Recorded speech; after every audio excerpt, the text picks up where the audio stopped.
3 weeks before starting on this trip, I discovered a stain on the driveway underneath the van at the rear. I couldn't figure out what could be leaking back there, but as the stain seemed to be growing larger, I crawled under the van and discovered that the rear shock absorber on the driver's side was leaking. Now, these are the Falcon shocks that came with the Van Compass suspension upgrade and lift kit. So I did contact the shop in Calgary that installed the lift kit. And to get warranty, I would have to fill out a form to request warranty, then remove the shock, send it at my own expense back to Van Compass, and they would determine if they would fix it or replace it, and then they would send it back to me.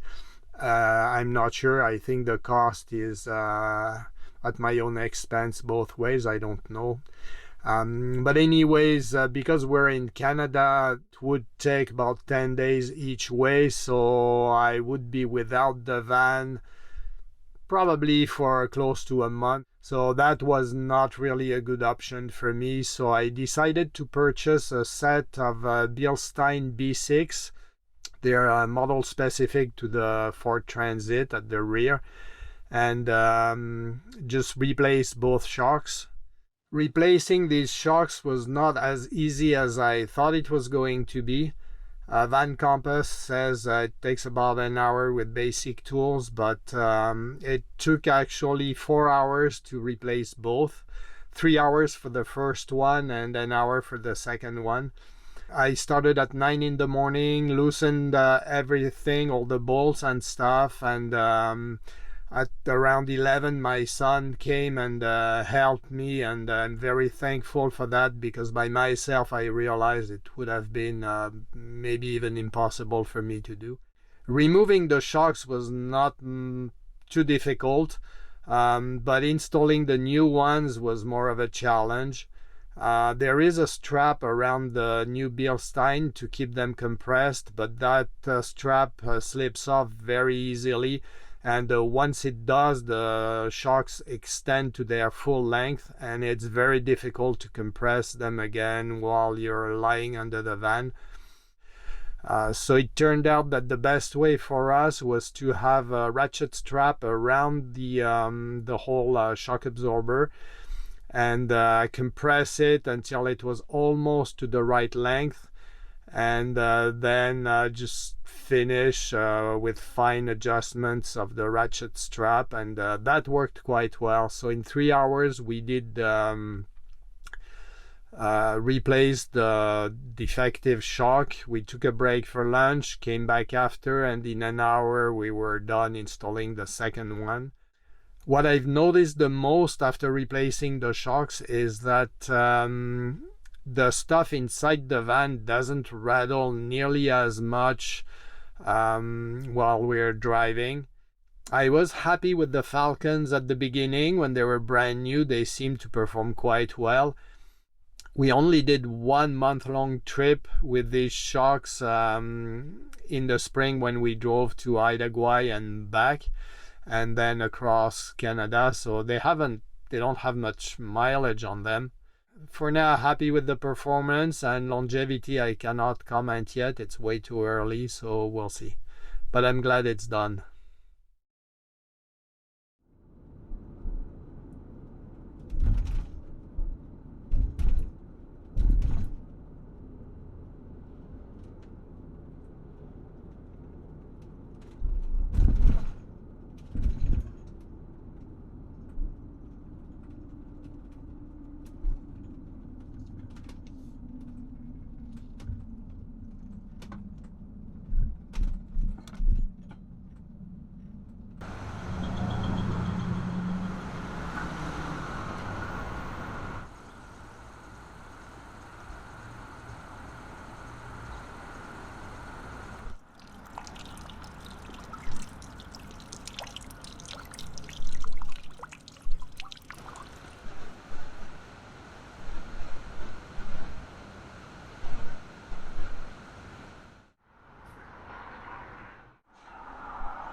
So last night we got to this small town called Iroquois.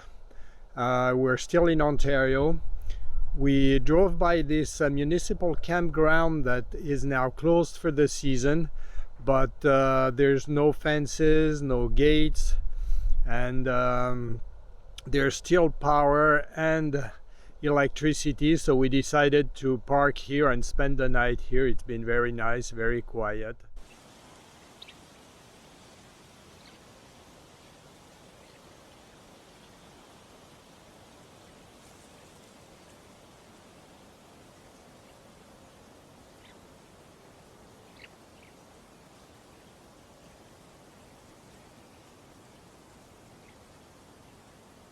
Since today is Sunday, we're going to treat ourselves to homemade cappuccino. Now, I've made cappuccino before, but not the way I'm going to make it this morning, so this is a bit of an experiment. For milk, I'm going to use dehydrated milk powder, so I'm not sure how that will work, if it will froth properly or not. We'll see. Coffee, I use freshly roasted coffee beans that I will grind with the manual grinder. And to make the espresso base, I will use the Italian mocha pot. And to froth the milk, I will use this battery-powered milk frother.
Even though it's a bit difficult to get the real cappuccino look with the brown coffee ring around the edge of the cup and the fine milk foam on top, this came out actually pretty nice.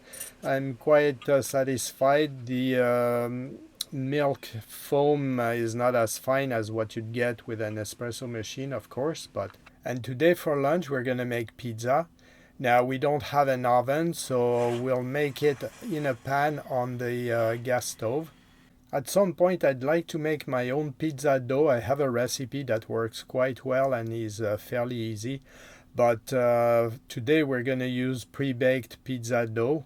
So I'll cook one side in the pan, then flip it over, add the toppings, cover until the cheese is melted. And we've done this before and it works quite well.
And there you go, 2 delicious pizzas, homemade in the van.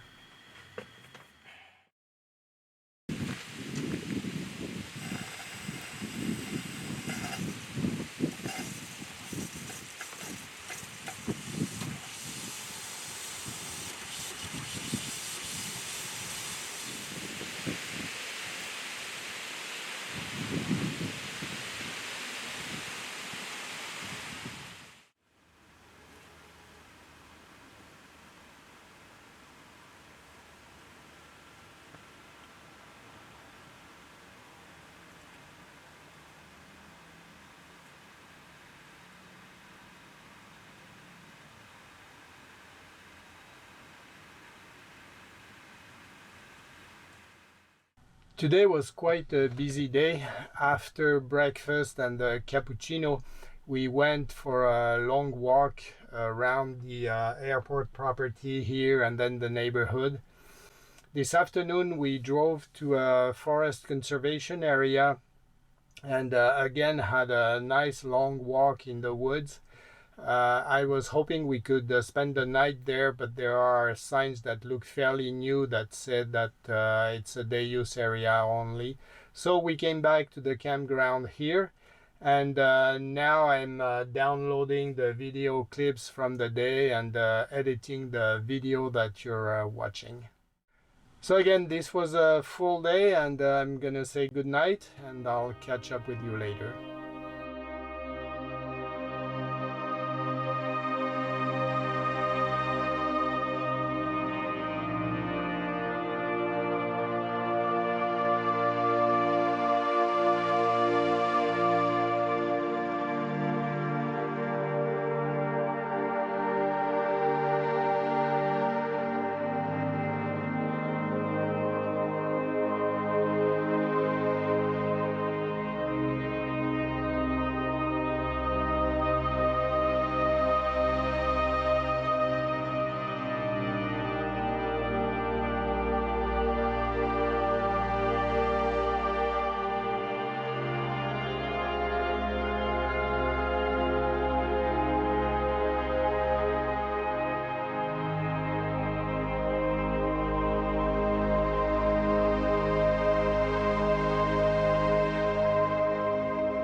It's been more than a week now since we started our trip, so we needed to find a place to stop, to have a shower, do some laundry, and fill our fresh water tank as well. So we stopped in one of the very few campgrounds slash RV parks that are still open. They're open until the end of the month of October, so that's probably going to be the last time for us. But anyways, this is a very nice place. We're probably the smallest vehicle in the whole campground. There's water, sewer, and I think 15, 30, and 50 amp power. So we're gonna be good. We'll just stay here for one night and then move on tomorrow.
Well, this is gonna be it for this video, and I'll catch up with you in the next one. Thank you very much for watching. Before you leave, don't forget to click like, leave a comment, and subscribe if you haven't already. Thanks again. Bye.